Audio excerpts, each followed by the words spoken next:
When you were a little person, picture yourself, I don't know, 5 to 10 years old. When you were little, did you have a dream? What was your dream? Be an astronaut. What was your dream? Be a singer. A singer. Did you have a dream, Chadwick? Yeah.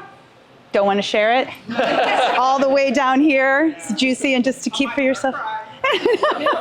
Did anybody else have a dream that they want to share? I wanted to go to the NBA, but I didn't pass 5'10", so. Oh, the NBA would have been cool. It didn't work for me. Well, I wanted to be a ballerina. That's me with my first teacher and then my younger sister, who's now this much taller than me. I really did, and I danced for a long time, and I fulfilled the dream. I wasn't a professional because I couldn't get my leg up to my ear, but I was pretty strong and powerful when I danced, and it was really, really great. But I have a bigger question. What I really, really, really want to know is, did you ever dream of being a salesperson? Why are you laughing? You didn't dream of being a salesperson? I did not dream of being a salesperson, but my daughter's kindergarten teacher was very confused because my daughter apparently wants to be a billboard saleswoman. And Because of you. So you're her dream. that was the first time any kindergartner had ever Oh, that's said that. great. That's funny because I never wanted to be a salesperson either. In fact, I always thought that salespeople were kind of skeevy, frankly. You know, and I remember seeing my cousin, like literally going door to door to door, selling vacuums to people who didn't want a vacuum, nor did they need a vacuum. But he made sure they bought a vacuum. Or it could be the used car salesman. You know, that's not who I want to be at all. So let's start with one quick exercise. Everybody, close their eyes and think about a salesperson and what characteristics you would want them to have.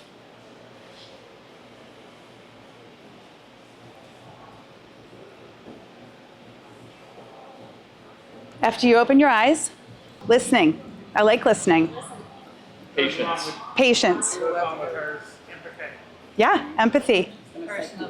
Personable. I'm sorry, what else? Compassion. He could have shown up trustworthy. You know, doesn't have to be that image. We don't have to be that way. Adventure and humor all the time. But above all, for me, is love. If you come from love, you're always going to be of service because sales equals service. So when you show up from that place, you and the other person win. So my first day on that job, my boss said to me, I walked up the stairs, it was on King's, the building isn't even there anymore. Walked up the stairs, he said, here's a card table, go in there and make some phone calls. There was no phone. How am I supposed to make phone calls without a phone? He didn't give me any direction. He basically said to me, you're on your own, kid. I will do whatever you tell me to do, even if I don't want to, I will do it. So he taught me the tacticals of sales, which is not what we're talking about today. That's a different workshop. But I learned how to make a plan, work a plan. I executed it. But I had a quota I had to meet. Has any of you guys ever had that kind of experience where somebody says, go do this, but you must hit this dollar amount, or go do this, but you must, achieve this level? Yeah? So I'm not the only one in the room that's had that frustration, right? I didn't think so. So I had a quota I had to hit. And I had to hit it or I wasn't gonna be able to pay my bills. So I went out and I sold a deal to this really great man, thousands and thousands and thousands of dollars for something he did not need. It was horrible. Even as I tell you right now, I get emotional because I feel horrible about ever doing that. And I vowed from that day forward, I would never, ever, ever do that again. That is not who I am in my core. I was desperate. And in this is about connection, authenticity, being of service. And it's sort of goes with my core values and what I choose to live by. So the 5 Ps are, I'm having some technical difficulties. If you can move it forward, that'd be great. But there's 5 Ps. There's the power of the pivot. Actually, we're gonna start with point of origin. It's the power of the point of origin. So basically, you have to know where you're starting, what you have happening in your life, whoever you're talking with as well. Ashley, if I'm talking with Ashley, I need to understand Ashley as well, so that her and I can start from a starting place. So to ask questions and talk to them, because otherwise you're not going anywhere. If you don't know where you started, you don't have anywhere to go. So the point of origin is the beginning. Then the second one is the point power of partnership, which is my reciprocity, which is relationships, which is what we all try to build in our lives. It's one of the most important things. You want to make sure that you're picking people that you can be of service for, and they can be of service to you. It's a give and take. I didn't even know what reciprocity was very well until about 6-7 years ago. And I really had to learn that I was giving and giving and giving and not receiving. Maybe not to that one man in radio, but that was my tendency, was to overgive. And so I've learned that I have to start with me. So the most important relationship is you. And every morning I wake up and I evaluate with intention my personal life, my professional life, and my intimate life, right? Because it's a little bit different. Like my one-on-one with my significant other is different than maybe an acquaintance friend, but I do, and I check in. And sometimes I check in with people at that time to see, oh, they have this going on. Maybe I could check in with them. It's just a text, and maybe we'll talk later. But it's really important. The partnership's very, very, very important. Oh, and pivot. So I do have a vision that I set in on with intention every day. And if all of a sudden I go, well, wait a minute, that isn't what I want.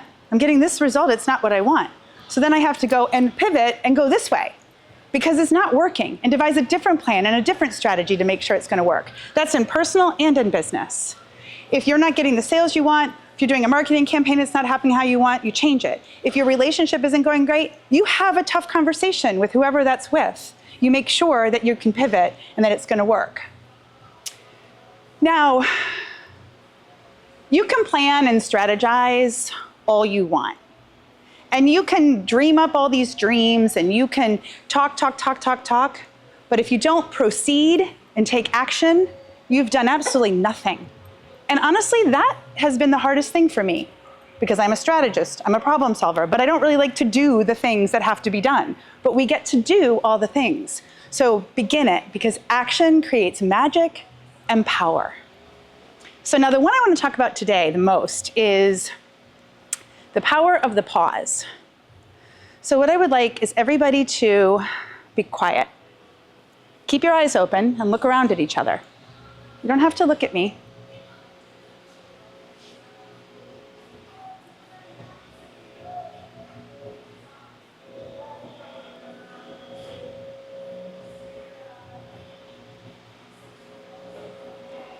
Okay, how does that feel? Anybody? Does it feel weird? Did some people look down at the table? I saw a few. Did some people look in people's eyes? Did it feel a little uncomfortable to be quiet and just look? Was there any connections made? Any nonverbal communications? I saw one right here. I loved it. They both kind of like, yeah, little nonverbal communication, right? So my goal in today is to get you to embrace the silence and the discomfort that comes with pausing and realize how the juicy stuff happens there. Much like in the morning when I take my time for myself, it used to be the most uncomfortable time of day for me, but now it's my most favorite time. I love my alone, I protect it at all costs. And I love it because I can hear my own self. So it's a pause with myself. I already said you cannot not communicate. One of my biggest pet peeves is that same sales manager, although I do love him, he was like a big brother, he would go on sales calls with me. I'm sure my billboard sales lady, lovely, over there, knows what it's like to have your sales manager, and I'm sure others do too, go with you on a call. And it's your client, but now there's 3 of you, and you ask the client the question, and he answers it. So now he's blocked the communication. Not only has he removed the connection, I don't have my answer, I can't fulfill their need, I don't know what to do from there, and then he keeps talking. So now there's no point. So sometimes just shut your mouth. You know, it just is really important to shut your mouth. So I would like to do an activity here. Has anybody here ever heard of the Meisner technique? Anybody here from acting background? Or have you ever watched the show, The Kaminsky Method? Okay, so when I was in my 20s, I studied acting, and we did the Meisner technique. The Kaminsky method is actually about Sandy Meisner, who created the Meisner technique. Many Tom Cruise, Sarah Jessica, tons and tons of actors have done the Meisner technique, and it's really, really simple. It's basically you ask a question. So I could say, "You're paying attention," and she would say back, "I'm paying attention." You're paying attention. You don't change the words. They stay exactly the same. But you get rid of the emotion that's around it, and you get to the core emotion that's happening in that moment. And I don't know if that'll make complete sense to you or not, but that's the core belief in it.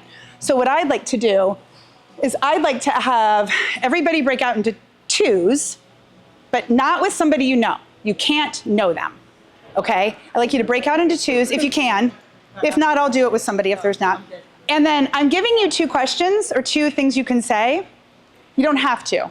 Either you are smiling or you seem focused, or whatever you want to say. I like your glasses. You know, whatever it is that you have. But then you like my glasses, I like your glasses. You like my glasses? But the difference is I want you to wait 5 seconds. So if I say, "You're looking at me," you can't talk for 5 seconds. And then you have to say, "I am looking at you." And then we have to wait for 5 seconds. And you have to look in each other's eyes as you do it.